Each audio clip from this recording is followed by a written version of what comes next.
நல்லவராய் இருக்கிறார். இந்த புதிய மாதத்தை ஆண்டவர் நம்ம கிருபையாக நடத்தி கொண்டு வந்திருக்கிறார்.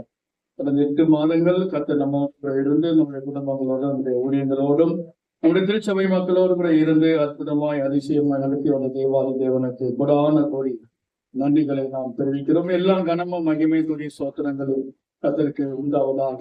இந்த செப்டம்பர் மாதம் 1ஆம் தேதி ஞாயிற்றுக்கிழமை வந்திருக்கிறபடியினாலே நாம் மகிழ்ச்சியோடு கூட நாம் தேவ சமூகத்தில் இருக்கிறோம். மேலும் சொன்னால் இந்த மாதம் முதல் தேதியிலே நாம் தேவனுடைய ஆலயத்திலிருந்து நம்ம தொடங்குகிறோம். ஆமென். தேவ சமூகத்திலே கர்த்தர் நம்மை கொண்டு வந்திருக்கிறார். உண்மையாகவே நாம் ஆண்டவர் அற்புதங்களை செய்கிற தேவன். சரி, வேதத்தை நாம் திருப்பிக் கொள்வோம். ரோமருக்கு எழுதின புத்தகம் 12ஆம் அதிகாரம் 12வது வசனத்தை ஒரு வாசிக்க கேட்கலாம். ரோமருக்கு எழுதின புத்தகம் 12ஆம் அதிகாரம் 12வது வசனத்தை நம்ம வாசிக்கிறோம். நம்பிக்கையிலே சந்தோஷமாக இருங்கள். நம்பிக்கையிலே சந்தோஷமாக இருங்கள்.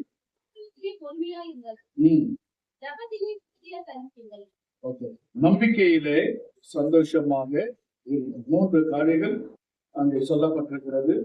ஆனால் முதல் காரியத்தை மாத்திரம்தான் நாம் இன்றைக்கு தியானிக்க போகிறோம். நம்பிக்கை குறித்து நாம் தியானிக்க போகிறோம். ஆகவே இந்த நம்பிக்கை குறித்ததான வேத வசனம் நமக்கு எடுத்து காட்டுகிறது. தேவனுடைய பிள்ளைகளே, அன்பு, நம்பிக்கை, விசுவாசம் என்று 3 இடங்கள்ல வந்திருக்கிறது. இந்த 3 ஒன்றாக தான் செயல்படுகிறது. ஒன்றின் மேல் ஒன்று சார்ந்து உருவாக்கக்கூடியதாக இருக்கிறது. ஆகவே பிரியமான தேவனுடைய மக்களே, நம்பிக்கையிலே சந்தோஷமாக இருங்கள் என்று கர்த்தர் சொல்லுகிறார். குறிப்பாக இந்த சந்தோஷம் எதிலே இருக்கிறது அப்படி நம்ம யோசித்து பார்க்கிறது. சந்தோஷம், மகிழ்ச்சி எங்க இருக்குது அப்படின்னு பாத்தீங்கன்னா, நமக்குள்ளே கர்த்தர் வைத்திருக்கிறார். நம்பிக்கை எங்க இருக்கிறதோ அங்க நிச்சயமாகவே சந்தோஷம் செயல்படும். நம்பிக்கை இல்லாத இடத்திலே சந்தோஷம் இருக்காது. ஆமென். தேவன் மேல் நம்பிக்கை இருந்தால் நிச்சயமாகவே உள்ளத்திலே சந்தோஷம் இருக்கும். அந்த சந்தோஷத்தை தான் இந்த இடத்துல ரோமருக்கு எழுதின புத்தகத்திலே அருமையான தேவ மனிதர் சொல்லுகிறார். நம்பிக்கையில எப்படி இருங்க? சந்தோஷமாக இருங்கள் என்று சொல்லுகிறார். இந்த நம்பிக்கை கூட சந்தோஷத்தோடு கூட நாம் எதிர்கொள்ள வேண்டும். அதுதான் நமக்கு ஒரு பெரிய ஆசீர்வாதங்களை கொண்டு வர வேண்டும். ஆகவே நிறைய பேர் சந்தோஷம், மகிழ்ச்சி இப்படி என்று சொன்னால் என்ன? கர்த்தருடைய பிள்ளைகளே, பணம், பொருள், வீடு, ஆஸ்தி இதெல்லாம் நமக்கு சந்தோஷத்தை கொண்டு வரும் இல்ல. தேவன் மேல் வைத்திருக்கிற அந்த நம்பிக்கை தான் உண்மையான சந்தோஷத்தை கொண்டு வரும். ஆமென் சொல்லுங்க. அல்லேலூயா. ஆகவே அந்த நம்பிக்கை குறித்து தான் இன்றைக்கு நாம் தியானிக்க போகிறோம். இன்னொரு வசனத்தை கூட படிக்க, ரோமன் புத்தகம் 15ஆம் அதிகாரம் 12, 13 வசனங்களை எடுத்துக்கொள்ளுங்க. ரோமர் 15ஆம் அதிகாரம் 13, 14 வசனத்தை சீக்கிரம் படிங்க. பரிசுத்த ஆவியின் பலத்தினாலே உங்களுக்கு நம்பிக்கை பெருகும்படிக்கு நம்பிக்கையின் தேவன் விசுவாசத்தினால் உண்டாகும் எல்லாவித சந்தோஷத்தினாலும் சமாதானத்தினாலும் உங்களை நிரப்புவாராக. அங்க என்ன எழுதப்பட்டிருக்குன்னா, நம்பிக்கையின் தேவன். அது அண்டர்லைன் பண்ணுங்க. அந்த 13வது வசனத்துல மைய பகுதியில 3வது லைன் எழுதப்பட்டிருக்கிறது, நம்பிக்கையின் தேவன். அல்லேலூயா. அல்லேலூயா. நாம் நம்பும் தேவன் இயேசு. ஆமென். ஆமென். நாம் யாரை நம்புகிறோம்? இயேசு. இயேசுவை நம்பினால் வெற்றி நிச்சயம். அல்லேலூயா. இயேசுவை நம்பினால் சந்தோஷம் நிச்சயம். இயேசுவை நம்பினால் ரட்சிப்பு நிச்சயம். கர்த்தருடைய பிள்ளைகளே, அவர் நம்பிக்கையின் தேவன் என்று எழுதப்பட்டிருக்கிறது. ஒவ்வொருவருக்கும் நம்பிக்கையை கொடுக்கிறவர், நம்பிக்கையை தருகிறவர். என்னை நம்புங்கள் என்று ஆண்டவர் சொல்லுகிறார். சீஷர்களை பார்த்து சொல்லுகிறார், பிலீவ் மீ, என்னை நம்பு. கர்த்தர் சொல்லுகிறார், என்னை நம்பு. அவரை நாம் நம்ப வேண்டும். அவர் மெய்யான தேவனுடைய குமாரன் என்பதை நம்ப வேண்டும். அவர் தேவன், ஜீவனுள்ள தேவன் என்பதை நாம் நம்ப வேண்டும். அவருடைய வார்த்தைகள் சத்தியம் உள்ளது என்பதை நம்ப வேண்டும். அவர் எப்பேற்பட்ட தேவனாக இருக்கிறார்? சர்வ வல்லமுள்ள தேவன் என்பதை நாம் நம்ப வேண்டும். யெகோவா தேவன் என்பதை நாம் நம்பிக்கை உள்ளவர்களாய் காணப்பட வேண்டும். அவர் எல்லாருக்கும் நம்பிக்கையை கொடுக்கிற தேவன். கர்த்தருடைய பிள்ளைகளே, நாம் நம்பும் தேவன் யார்? இயேசு. அல்லேலூயா, அல்லேலூயா. நம்ம யாரையும் நம்பணும்? இயேசுவை நம்பணும். அதான் நம்பிக்கையின் தேவன் என்று எழுதப்பட்டிருக்கிறது. நம்பிக்கையின் தேவன். கர்த்தருடைய பிள்ளைகளே, மேல வசனம் சொல்லப்பட்டிருக்கிறது. மேலும் ஈசாயின் பேரும் புறஜாதியாரை ஆளும்படிக்கு எழும்புகிறவருமாகிய ஒருவர் தோன்றுவார். ஒருவர் தோன்றுவார். அவரிடத்தில் புறஜாதியார் நம்பிக்கை வைப்பார்கள் என்று ஏசாயா சொல்லி இருக்கிறார். ஆமென். யாரிடத்தில் நம்பிக்கை வைக்க வேண்டும்? ஒருவர் தோன்றுவார், அவரிடத்தில் நாம் நம்பிக்கை வைக்க வேண்டும் என்று சொல்லி. புறஜாதி மக்கள், ஆண்டவரை அறியாத மக்கள், தெரியாதவங்க கூட ஏசப்பா மேல என்ன வைப்பாங்க தெரியுமா? நம்பிக்கை வைப்பாங்க. உன் வழியை கர்த்தருக்கு ஒப்புவித்து, உங்கள் வழியை கர்த்தருக்கு ஒப்புவித்து அவர் மேல் நம்பிக்கையா இருங்கள், அவரே காரியத்தை வாய்க்க பண்ணுவார் என்று எழுதப்பட்டிருக்கிறது. உங்கள் வழிகளை, உங்கள் வாழ்க்கையை ஆண்டவரிடத்தில் ஒப்பு கொடுங்க. எல்லாவற்றையும் ஒப்பு கொடுங்க. உங்க பிரச்சனைகளை ஒப்பு கொடுங்க. உங்கள் தேவைகளை ஆண்டவருக்கு தெரியப்படுத்துங்க. உங்கள் விண்ணப்பத்தினாலும் ஜெபத்தினாலும் வேண்டுதலினாலும் சோத்திரத்தினாலும் கர்த்தருக்கு நீங்கள் தெரியப்படுத்துங்கள். அவர் எல்லாவற்றையும் செய்ய வல்லவர் என்பதை நீங்கள் நம்ப வேண்டும். நம்ப வேண்டும். நம்பிக்கையின் தேவன் தேவனை தான் நாம் நம்ப வேண்டும். வேற எதன் மேல் நம்முடைய நம்பிக்கை வைக்கவே கூடாது. செப்டம்பர் மாதம் 1ஆம் தேதி கர்த்தர் சொல்லுகிறார், நாம் நம்பும் கர்த்தர் ஒருவரே. ஆமென். நாம் யாரை நம்ப வேண்டும்? கர்த்தர் ஒருவரே நம்ப வேண்டும். மனுஷனை நம்ப கூடாது, பிரபுக்களை நம்ப கூடாது, அதிகாரிகளை நம்ப கூடாது. நம்முடைய நம்பிக்கை பணத்தின் மேல வைக்க கூடாது. நம்முடைய நம்பிக்கை நம்முடைய திறமையின் மேல வைக்க கூடாது. எல்லாவற்றையும் செய்கிற ஆண்டவர் மேல் நாம் நம்பிக்கை வைக்க வேண்டும். அவர்தான் சகலத்தையும் செய்கிறார். அவர்தான் சர்வ வல்லமுள்ள தேவன். அவர்தான் எல்லாவற்றையும் படைத்தவர், உருவாக்கினவர். அவரிடத்தில் நம்பிக்கை வை. வேதம் சொல்லுகிறது, தேவனாலே கூடாத காரியங்கள் ஒன்றுமில்லை, தேவன் சகலத்தையும் செய்ய வல்லவராக இருக்கிறார் என்று எழுதப்பட்டிருக்கிறது. அன்பான கர்த்தருடைய பிள்ளைகளே, ரோமர் 15:13 வாசிக்கிறோம். பரிசுத்த ஆவியின் பலத்தினாலே உங்களுக்கு நம்பிக்கை பெருகும்படியாக. நம் நம்பிக்கை என்ன செய்ய வேண்டும்? பெருக வேண்டும். நேற்றுக்கு இருந்த நம்பிக்கை அல்ல, போன மாதத்துல இருந்த நம்பிக்கை அல்ல, அதை விட இந்த மாதம் அந்த நம்பிக்கை இன்க்ரீஸ் ஆக வேண்டும், பெருக்கம் கொள்ள வேண்டும், பெருக்கமாக இருக்க வேண்டும், இன்னும் நம்பிக்கை கூட வேண்டும். இஸ்ரவேலே, நீ கர்த்தரை நம்பு என்று எழுதப்பட்டிருக்கிறது. தேவ ஜனமே, நீங்கள் ஆண்டவர் மேல் நம்பிக்கை வைக்க வேண்டும். நாம் எல்லாரும் கர்த்தர் மேல் நம்பிக்கை வைக்கும் போது அவரே உங்களுக்கு கேடகமாக இருக்கிறார். அவரே உங்களுக்கு பாதுகாப்புள்ளவராக இருக்கிறார். அவரே உன் தேவைகளை சந்திக்கிறவராக இருக்கிறார். அவரே உன்னுடைய வாழ்க்கையில எல்லாவற்றையும் செய்யக்கூடிய தேவனாக இருக்கிறார். ஆகவே அவர் மேல் நம்பிக்கை வைக்க வேண்டும். தேவன் மேலே மாத்திரம் நம்பிக்கை வைக்க வேண்டும். நம்பிக்கை இன்னும் அதிகமாக வேண்டும். நம்பிக்கை இல்லாத சூழ்நிலைகள் நம்முடைய வாழ்க்கையில வரும். நம்ப முடியாத சில காரியங்கள் நம்முடைய அழுத்தம், சில பிரச்சனைகள் நம்முடைய வாழ்க்கையில நமக்கு வரும். அந்த நேரங்களிலே கூட நாம் நம்பிக்கை இழந்து விடக்கூடாது. முடியிருதயத்தோடு நாம் தேவனை சார்ந்து கொள்ள வேண்டும். முடியிருதயத்தோடு தேவன் மேல் நம்பிக்கை வைக்க வேண்டும். தேவன் நிச்சயமாகவே இந்த காரியத்தை கர்த்தர் செய்வார் என்று முடியிருதயத்தோடு நாம் அவரை நம்ப வேண்டும். அவன் சொல்லுங்க, சோர்ந்து போகாதீங்க, கஷ்டப்படாதீங்க, துக்கப்படாதீங்க. உங்கள் துக்கம் சந்தோஷமாய் மாறும் என்று கர்த்தர் சொல்லுகிறார். நம்முடைய தேவன் எவ்வளவு பெரியவர்! நம்மளை உருவாக்கினவர், தாயின் கருவில் இருந்து நம்மை தெரிந்து கொண்ட தேவன் அவர். இது வரைக்கும் நம்மளை சுமந்து கொண்டு வருகிற தேவன், நம்மை ஆதரிக்கிற தேவன். ஆகவே சங்கீதக்காரன் தாவீது சொல்லுகிறார், ஆண்டவரே, நான் உம்மை நம்பி இருக்கிறேன், உண்மையே நம்பி இருக்கிறேன். தேவனாகிய கர்த்தாவே, உம்மை நம்பி இருக்கிறேன். என் கேடகமே, என் துருகமே, என் பலனே, நான் உண்மைதான் நம்பி இருக்கிறேன் என்று சொல்லுவார். சங்கீதம் 16:1 கர்த்தாவே, நீர் என்னை காப்பாற்றும், உம்மை நம்பி இருக்கிறேன். சங்கீத புத்தகத்தில் அநேக இடங்களிலே தாவீது சொல்லுகிற ஒரு வார்த்தை தெரியுமா? நான் நம்பும் தேவன். ஆமென். அநேக இடங்களிலே கர்த்தரை நம்புவார், கர்த்தரை தான் நம்புவார். வேற எதன் மேல அவர் நம்பிக்கை இருக்காது. பிரியமான தேவ ஜனமே, நீங்கள் நானும் யாரைனாலும் நம்ப வேண்டும்? கர்த்தரை நாம் நம்ப வேண்டும். அல்லேலூயா. கொலோசியருக்கு எழுதின புத்தகம் 1ஆம் அதிகாரம், கொலோசியர் நிருபம் 1ஆம் அதிகாரம் 27வது வசனத்தை எடுத்துக்கொள்ளுங்க.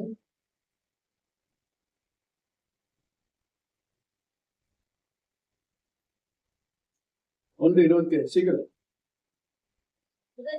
புறஜாதிகளுக்குள்ளே விளங்கிய இந்த ரகசியத்தில் உள்ள மகிமையின் ஐஸ்வர்யம் என்னதென்று தேவன் தம்முடைய பரிசுத்தவான்களுக்கு தெரியப்படுத்த சித்தமானார். கிறிஸ்துவானவர் மகிமையின் நம்பிக்கையாக உங்களுக்குள் இருப்பதே அந்த ரகசியம். அல்லேலூயா. ஐயா அம்மா கவனிங்க, ஒரு ரகசியம் இருக்கு தெரியுமா? அல்லேலூயா. என்ன ரகசியம்? நம்பிக்கையின் தேவன் எனக்குள் இருக்கிறார். நம்பிக்கையின் தேவன் உங்களுக்குள் இருக்கிறார். இதுதான் நம்பிக்கை. இதுதான் பெரிய ரகசியம். எல்லா மக்களும் அறிந்து கொள்ள வேண்டும். ஆபிரகாம், ஈசாக்கு, யாக்கோபு முற்பிதாக்கள் எல்லாரும் தேவன் மேல் நம்பிக்கை வைத்தார்கள். தேவன் மேல் நம்பிக்கை வைத்தவர்களுடைய வாழ்க்கையிலே வந்த சோதனைகளை ஜெயித்தார்கள். சோதனைகளை சாதனைகளாக மாற்றினார்கள். எத்தனையோ பரீட்சைகள் வந்தது. அந்த பரீட்சையிலே அவர்கள் வெற்றி பெற்றார்கள். கர்த்தருடைய பிள்ளைகளே, நீங்களும் ஆண்டவர் மேல் முழு நம்பிக்கையோடு கூட வாழ வேண்டும். கிருபையின் மேலே நம்பிக்கையாக இருங்கள். தேவனுடைய வார்த்தையின் மேல் நம்பிக்கையாக இருங்கள். தேவனுடைய வாக்குத்தத்தங்கள் மேல் நம்பிக்கையாக இருங்கள். இயேசு என்கிற நாமத்தின் மேல் நம்பிக்கையாக இருங்கள். நாம் ஆராதிக்கிற தேவன் நிச்சயமாகவே நமக்கு உதவி செய்வார் என்பதை நீங்கள் அவர் மேல் நம்பிக்கையாக இருக்க வேண்டும். கர்த்தரே நமக்கு ஞானமும் அறிவும் புத்தியுமாக இருக்கிறார். அவரே சகலத்தையும் செய்யக்கூடிய தேவனாக இருக்கிறபடினாலே நாம் எல்லாரும் தேவன் மேல் நம்பிக்கையாக இருக்க வேண்டும். ஒருவரை நம்பாதீர்கள். வேற யார் மேல உங்க நம்பிக்கை வச்சிடாது. தயவு செய்து ஆண்டவர் மேல் மாத்திரம் நம்பிக்கையாயிருங்கள்.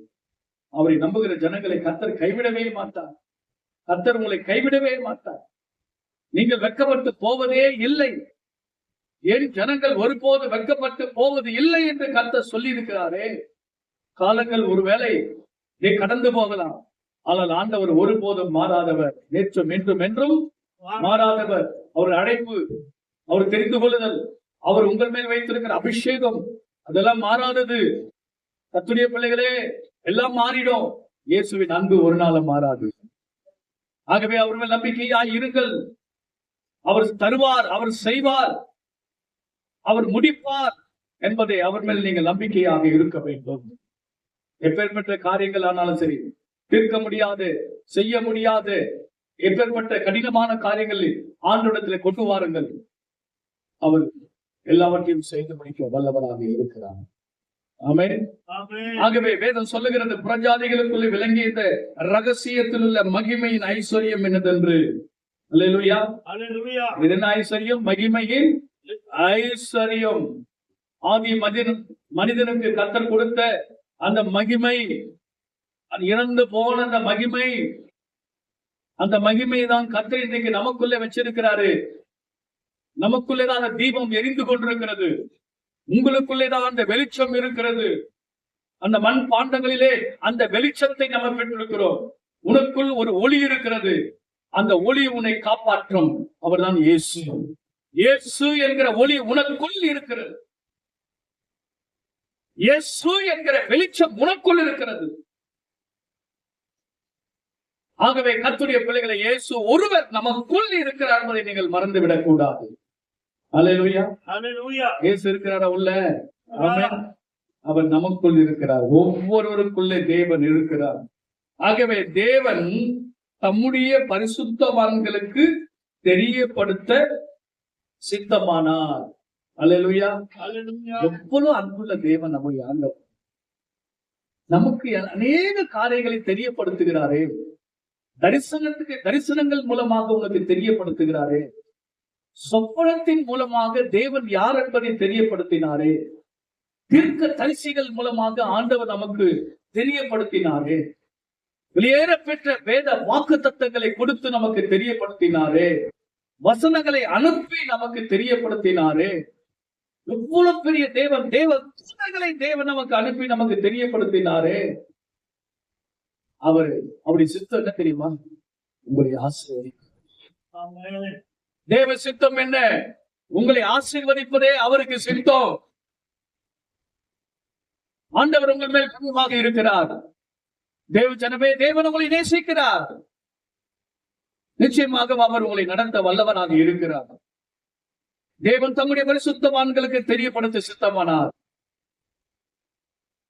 ஆதாம் முதல் கொண்டு நோவா, மோசே, ஆபிரகாம், ஈசாக்கு, யாக்கோபு முற்பிதாக்கள் தீர்க்கதரிசிகளை கொண்டு கர்த்தர் பேசினாரே, உங்களுக்குள்ளே ஒரு மேசியாவை நான் எழுப்பி வைத்தேன். ஆமென். அல்லேலூயா. உங்களுக்கு ஒரு மகா பெரிய தீர்க்கதரிசி தோன்றுவார் என்று சொன்னார்களே, யாக்கோபிலே ஒரு வெளிச்சம், ஒரு நட்சத்திரம் உதிக்கும் என்று எழுதப்பட்டிருக்கிறதே, நம்முடைய தேவனை குறித்து சொல்லப்பட்டிருக்கிறதே, உங்களுக்குள்ள ஒரு ரட்சகரை நான் எழுப்ப பண்ணுவேன் என்று ஆண்டவர் நமக்கு வாக்குத்தத்தங்களை கொடுத்திருக்கிறாரே, அந்த இயேசு இன்றைக்கு நமக்குள்ளே இருக்கிறார். அல்லேலூயா. இயேசு எங்க இருக்கிறாரு? எங்க தூரமா இருக்கிறாரு? பரலோகத்தில் இருக்கிறார் நினைக்காதீங்க அம்மா. ஐயா, உங்களுக்குள்ள இயேசு இருக்கிறார். அவர் பரலோகத்தில் இருக்கிறார், ரொம்ப தூரமா இருக்கிறாரு, ரொம்ப லேட்டாவ வந்து சேர்வதற்கு அப்படி நினைக்காதீங்க. நீங்க கூப்பிட்ட கண் சிமிட்ட நேரத்திலே உனக்குள்ள இருந்து கர்த்தர் வெளிப்படுவார். ஆமென் சொல்லுங்க. அல்லேலூயா. அப்போ வேத வசனத்தை நம்ம விசுவாசிக்க வேண்டும். கிறிஸ்துவானவர் மகிமையின் நம்பிக்கையாக உங்களுக்குள் இருப்பதே அந்த ரகசியம். கிறிஸ்துவானவர் எங்க இருக்கிறாரு? மகிமையின் நம்பிக்கையாக. அல்லேலூயா. ஆண்டவரை நம்பிட்டு அவர் விட்டுருவாரா? கைவிடுவாரா? விலகி போயிடுவாரா? ஒரு நாளும் அவரை நம்பின ஒருவர் கர்த்தர் கைவிட்ட சரித்திரமே கிடையாது. ஆமென். ஆண்டவர் உன்னை கைவிட மாட்டார். உன்னை மேன்மைப்படுத்துவார். உன்னை உயர்த்துவதே அவருடைய சித்தம். உன்னை வாழ வைப்பதே அவருடைய நோக்கம். அல்லேலூயா. கர்த்தர் உன்னை வாழ வைப்பார், நீ வாழ்வாய். கர்த்தர் உன்னை மேன்மைப்படுத்துவார். அவருடைய சித்தம் அதுதான், அவருடைய வாஞ்சை அதுதான். அவருடைய பிள்ளைகளாகிய உங்களை தேவன் சிறந்திருக்கும்படியாக கர்த்தர் செய்வார். நம்பிக்கையுடைய சிறைகளே அரணுக்கு திரும்புங்கள். நம்பிக்கையுடைய சிறைகளே அரணுக்கு திரும்புங்கள். அரண் என்று சொன்னால் என்ன? திருச்சபை. அல்லேலூயா. தேவன் இருக்கிற இடத்திற்கு ஓடி வாருங்கள். இயேசு பக்கமாய் திரும்புங்கள். இயேசுவிடம் ஓடி வா. தேவ பிள்ளைகளே, ஆண்டவர் உன்னை தேடிக் கொண்டிருக்கிறார். உன்னை எதிர்பார்த்து காத்து கொண்டிருக்கிறார். ஒவ்வொருவரும் தேவனை தேடி வர வேண்டும். அரணுக்கு திரும்புங்கள். தேவனிடத்தில் திரும்புங்கள்.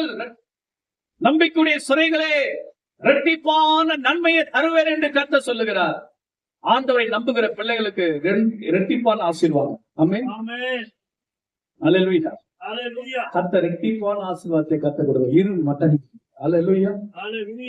அந்த இரட்டிப்பான நன்மைகளை கர்த்தர் கொடுத்து உங்களை ஆசீர்வதிக்க வல்லவராக இருக்கிறார். திரும்ப வேண்டும். ஆண்டு பக்கமா திரும்ப வேண்டும். ஓடி வாருங்கள். நம்பிக்கையோடு ஓடி வாருங்கள். நம்பிக்கையோடு ஜெபம் பண்ணி பாருங்கள். நம்பிக்கையோடு தேவ சமூகத்தை காத்திருங்கள். ஆண்டவர் ஏற்ற வேலையை சகலத்தையும் செய்ய வல்லவராக இருக்கிறார். ஆமென். ஆண்டவர் எங்க இருக்கிறாரு? உங்களுக்குள் இருப்பதே அந்த ரகசியம். அல்லேலூயா. இருக்கிறாரா? கொஞ்சம் சோதிச்சு பாருங்க. உங்களையே நீங்க சோதிச்சு பாருங்க. மற்றவங்களை சோதிச்சு பார்க்காதீங்க. உனக்குள்ள இயேசு இருக்கிறாரா கேட்காதீங்க. எனக்குள் இயேசு இருக்கிறாருன்னு சொல்லுங்க. ஆமென். என்ன சொல்லணும்? எனக்குள் இயேசு இருக்கிறார். எல்லாருமே சொல்லுங்க, எனக்குள் இயேசு இருக்கிறார். ஐயா, எனக்குள் இயேசு இருக்கிறார். அம்மா, எனக்குள் இயேசு இருக்கிறார். புறஜாதி மக்களுக்கு சொல்லுங்கள், எனக்குள் இயேசு இருக்கிறார். அந்த இயேசுதான் எனக்கு எல்லாவற்றையும் செய்கிறார். ஆமென். சங்கீதங்களின் புத்தகத்தை திருப்பிக் கொள்ளுங்கள். 62ஆம் சங்கீதம் 5வது வசனம்.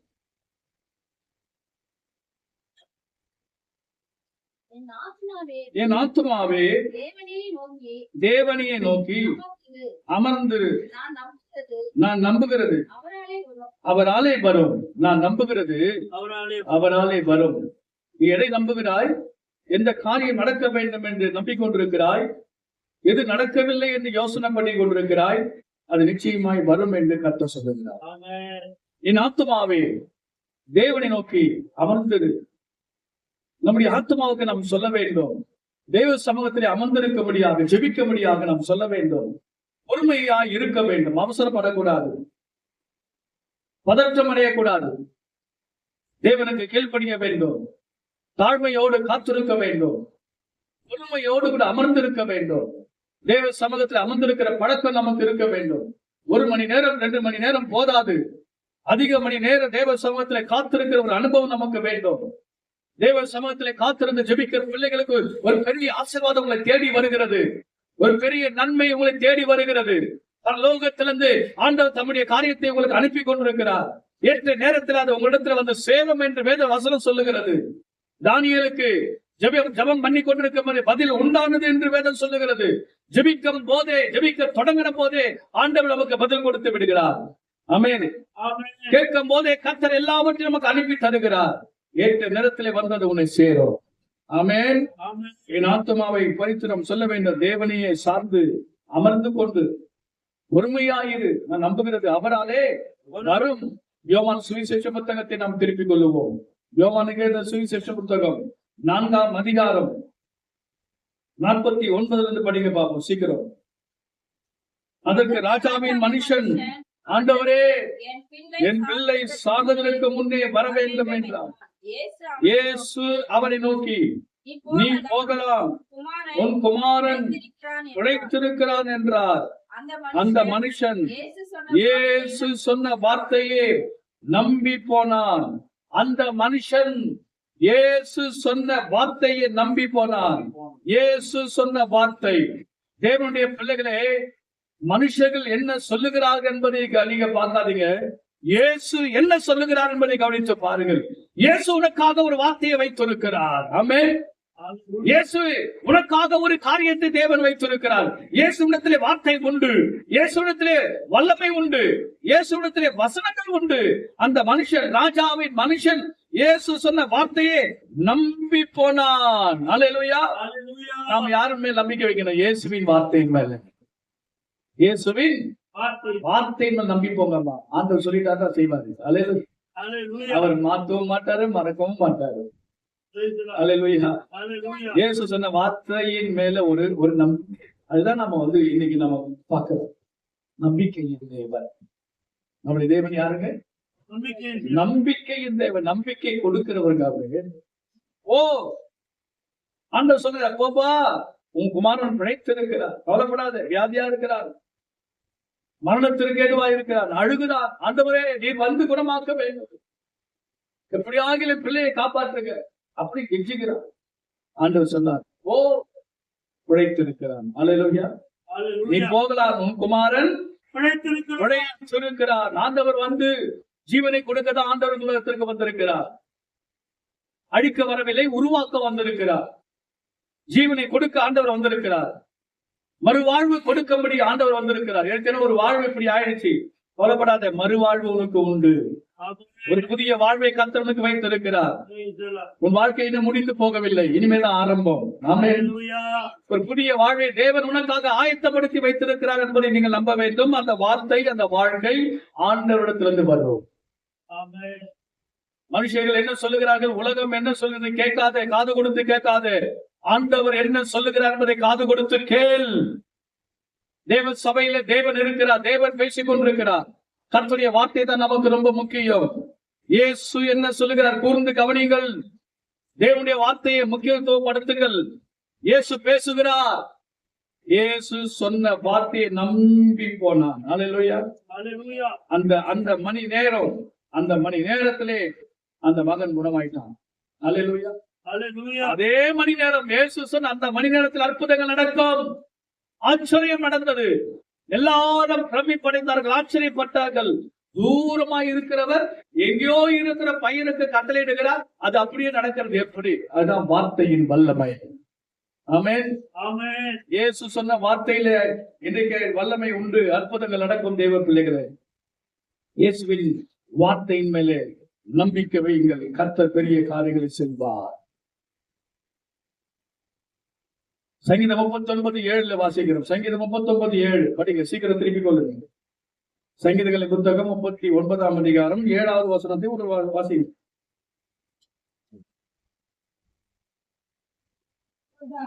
இப்பொழுதும் ஆண்டவரே, நான் எதற்கு எதிர்பார்த்திருக்கிறேன்? நீரே என் நம்பிக்கை. எதற்கு நம்ம எதிர்பார்த்து கொண்டிருக்கிறோம்? இயேசுவை விட பெரிய விஷயங்கள் ஏதாகிலும் உங்களுக்கு இருக்கிறதா? இல்லை. எல்லா விஷயத்தை காட்டிலும் இயேசு பெரியவராக இருக்கிறார். உலகத்தை காட்டிலும் தேவன் பெரியவர், மனுஷனை காட்டிலும் தேவன் பெரியவர், பிரபுக்களை காட்டிலும் தேவன் பெரியவர், உன் பிரச்சனைகளை காட்டிலும் தேவன் பெரியவர், ராஜாக்களை காட்டிலும் தேவன் பெரியவர். இப்போதும் கர்த்தாவே, நான் எதற்கு எதிர்பார்த்துக் கொண்டிருக்கிறேன்? என் தேவை என்ன? இந்த உலகத்தை படைத்தவர் நீர். உம்மை தவிர எனக்கு வேறொரு தேவை இருக்காது. ஆமென். நீரே என் தேவை. ஆமென். நீர்தான் எனக்கு வேண்டும். உம்மை விட எனக்கு வேற ஒரு ஆசை இல்ல. உம்மை தவிர எனக்கு வேற விருப்பமும் இல்ல. ஆண்டவர், நீர்தான் என்னுடைய தேவை. நீர்தான் எனக்கு வேண்டும். நீர் வந்தால் போதும், எல்லாம் நடக்கும். முதலாவது தேவனுடைய ராஜ்யத்தையும் நீதியும் தேடுங்கள், பிறகு இவைகள் அவங்களுக்கு கொடுக்கப்படும் என்று கர்த்தர் சொல்லி இருக்கிறார். பிரியமான தேவ ஜனமே, தாவீது சொல்லும் போது எதற்கு நான் எதிர்பார்த்துக் கொண்டிருக்கிறேன்? என் எதிர்பார்ப்பு என்ன? எதை நோக்கி கொண்டிருக்கிறோம்? எந்த காரியத்தை நாம் தியானம் யோசனை பண்ணி கொண்டிருக்கிறோம்? நீரே என் நம்பிக்கை. நீர் மாத்திரமே என்னுடைய நம்பிக்கை. மிக அற்புதமான ஒரு வார்த்தை, நம்பிக்கை தேவன். ஆமென். சங்கீதம் 21:7 படிங்க. சங்கீதம் 21:7.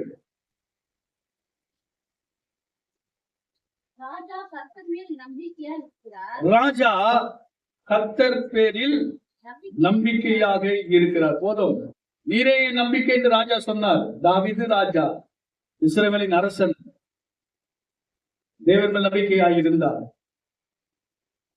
அரசாட்சி செய்ய வேண்டும். எப்படி? தேவன் மேல் நம்பிக்கையாக இருந்துதான்.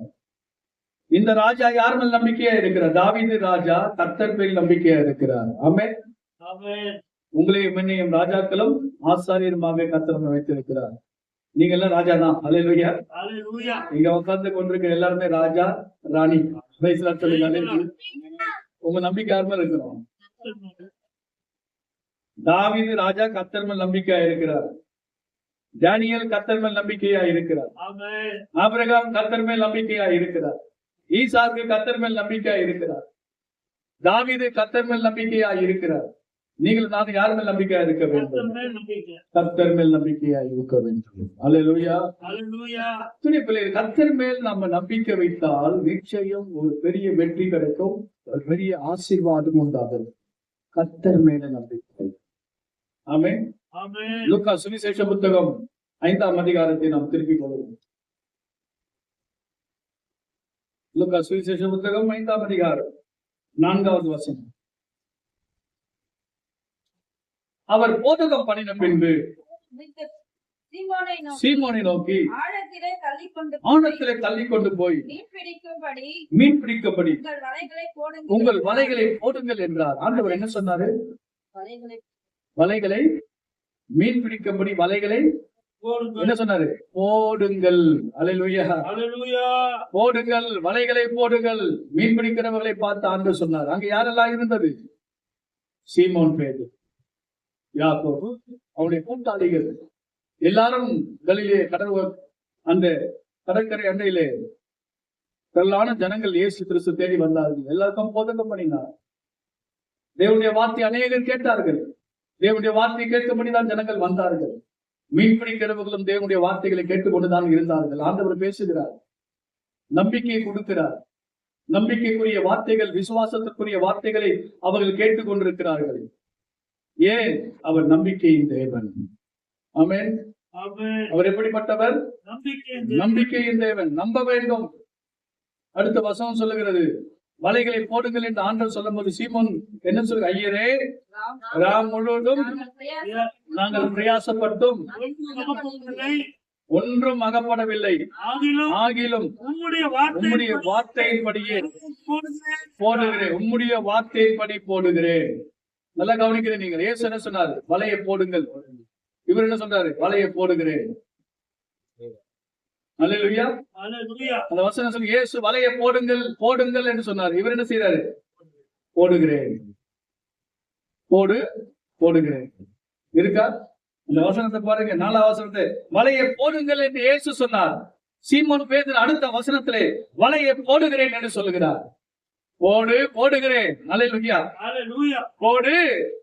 ஆண்டவர் சொன்னார், போடுகிறேன். ஓடுகிறேன். ஜெபிக்கிறேன். பாருங்கள், ஒரு அலையில சொல்லுங்க பார்க்கலாம். அல்லேலூயா. எவ்வளவு மீன் பிடிச்சாங்க? போடு போடுகிறேன் சொல்லுங்க பாருங்க. போடு போடுகிறேன், போடு போடுகிறேன். மிகுதியான மீன்கள் கிடைத்தது, மிகுதியான மீன்களை கிடைத்தது. வலையே கிழிஞ்சு போகிற அளவுக்கு மீன்கள். அவ்வளவு ஆசீர்வாதங்களை ஆண்டவர் அந்த இடம் கொல்லாமல் போக மாட்டோம், அந்த படகு கொல்லாமல் போக மாட்டோம், வலைகள் கொல்லாமல் போக மாட்டோம். திரளான மீன்கள் எங்க இருந்துங்க வந்தது? ராமுழுது மலை அங்கங்கன்னு போட்ட அவன் பெரிய ஆளு. அல்லேலூயா. பேதுரு சாதாரண ஆளு கிடையாது. மீன் தண்ணி அள்ளி எங்க மூந்து பார்த்து எங்க மீனுக்கு கண்டுபிடிச்சிருவான். அல்லேலூயா. அவ்வளவு திறமைசாலிக்கு மீன் அகப்படல. அல்லேலூயா. ஆனா அதை விட நம்முடைய தேவன் சர்வ வல்லமையுள்ள தேவன். எல்லாரும் மீன்கள் கிடைத்தது. 7வது சொல்லுது, அப்பொழுது மற்ற படகிலிருந்து கூட்டாளிகள் தங்களுக்கு உதவி செய்யும்படிக்கு செய்கை காட்டினார்கள். அவர்கள் 2 படகுகளும் அமிழ்த்தக்கதாக நிரப்பினார்கள். 2 படகுகள் நிறைய மீன்களை அப்படியே போட்டு போட்டு போட்டு போட்டு போட்டு அமிழ்த்தார்கள். அவ்வளோ மீன்கள். அவங்க இதுவரைக்கும் அந்த மீன்களை பிடிச்சிருக்கவே மாட்டாங்க, அவ்வளவு பிடிச்சிருக்கவே மாட்டாங்க. பார்த்தாங்க, அதிசயம் இவர் யார்? அல்லேலூயா, அல்லேலூயா, அல்லேலூயா, அல்லேலூயா. ஒரு வார்த்தையை ஆண்டவர் சொன்னார், வலைய போடு. அல்லேலூயா, அல்லேலூயா. ஆண்டவர் போடுன்னா நீங்க என்ன செய்யணும்? போடணும், போடணும், போடணும். கர்த்தருடைய வார்த்தையின் மேல் நம்பிக்கை வைங்க. நீங்க வெட்கப்பட்டு போகவே மாட்டீங்க. நீங்க பட்ட பிரயாசங்கள் ஒன்று மீன் போகாது, ஒன்று மீன் போகாது. உங்களுடைய ஓட்டம், உங்களுடைய கண்ணீர், உங்க உழைப்பு, உங்க வேர்வை ஒன்றாகிற மீன் போகாது. கர்த்தர் மேல் நம்பிக்கை வைத்து கீழ்ப்படிந்து பாருங்க. ஆமென்.